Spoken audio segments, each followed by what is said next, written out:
Welcome to The Explainer. Today, we are tackling, oh boy, one of the toughest, most emotionally difficult things you have to do in the garden. We're talking about thinning seedlings. Yeah, it's hard, but I promise you it is the key to an amazing harvest. I know. It sounds completely backwards, doesn't it?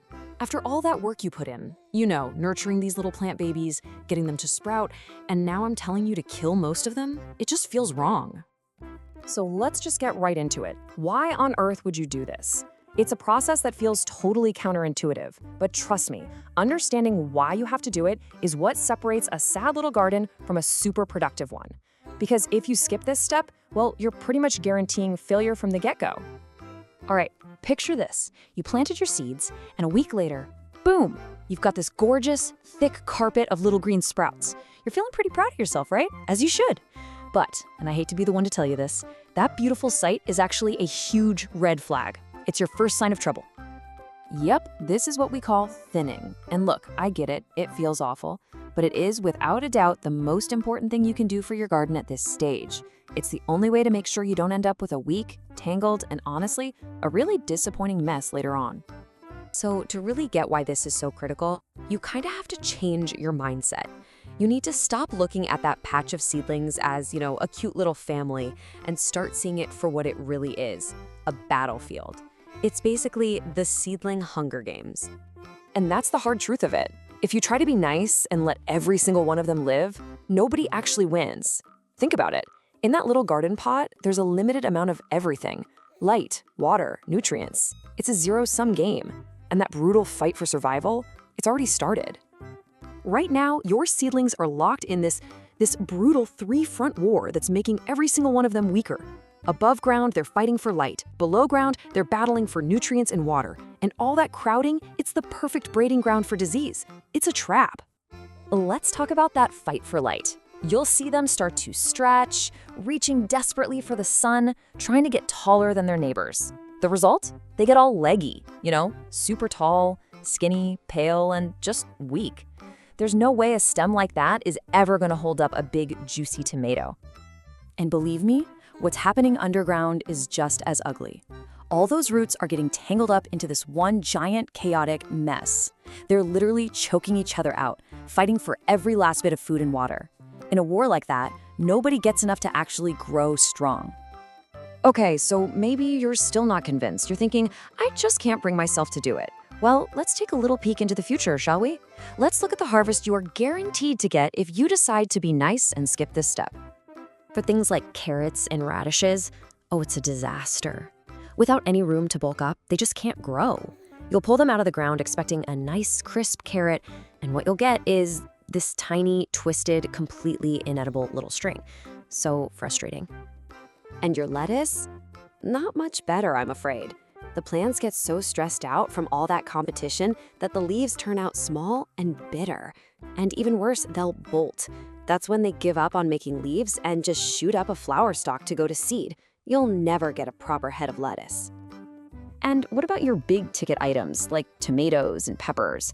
You'll just end up with a patch of sad, spindly little plants that maybe, if you're lucky, produce a couple of tiny fruits. It is the exact opposite of that big, beautiful harvest you were picturing in your head, right? Okay, enough with the doom and gloom. Let's talk about the solution. Let's get into how to do this the right way, how to thin like a pro, and choose the champions that are going to give you that amazing garden you want. First things first, timing is absolutely critical here. You don't do it as soon as they sprout. You have to wait. See those first two little leaves that pop up? Those are called seed leaves or cotyledons. They're generic. You need to wait for the next set of leaves to appear. We call those the true leaves because they actually look like a miniature version of the adult plant's leaves. Once you see those, you've got the green light. The actual process is super simple. It's just 3 steps. 1, wait for those true leaves to show up. 2, look over your seedlings and pick out the strongest, most vigorous-looking ones. These are your champions. And 3, and this is so important, you snip, you don't pull. Let me say that again because this is probably the #1 mistake that new gardeners make. Do not pull them out. When you yank a seedling out, you're ripping up the soil and tearing the super delicate roots of the neighbors you want to keep. You're damaging your champions. So just grab a small pair of scissors and snip the unwanted ones right at the soil line. Simple as that. So the big question is, how much space do they need? Well, this gives you a pretty good general idea. Radishes just need a couple of inches, while a big head of lettuce can need 8 to 12 inches to really fill out.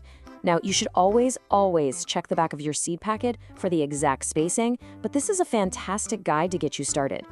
I know even when you know you have to do it, it can still feel, well, a little sad. So if you're still feeling that guilt, let's try to reframe this. You're not a plant murderer, you're a harvester. This is actually your very first harvest of the season.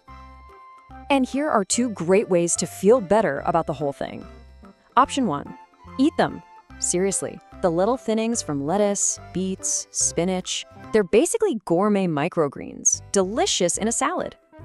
Option 2 is what I like to call the rescue mission. For tougher plants like tomatoes or peppers, you can try to carefully dig up some of the stronger ones you thinned out and transplant them somewhere else. Okay, a couple of really important warnings, so listen up. First, that whole eat your thinnings idea, do not do that with tomatoes, peppers, or eggplants.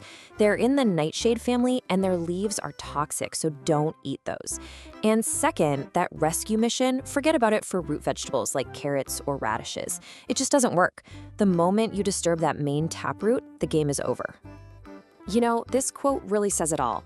It's better to have 10 amazing carrots than 100 miserable ones. That is the entire philosophy of thinning in a nutshell. You're giving up quantity to get amazing quality. You're choosing a few strong, healthy, productive plants over a whole bunch of weak, sad ones. So are you ready to make those tough choices? Thinning is absolutely tough love, no doubt about it, but it's also the key that unlocks a truly incredible harvest. As the gardener, it's your job to play referee, to choose those champions and to give them the space they need to really thrive.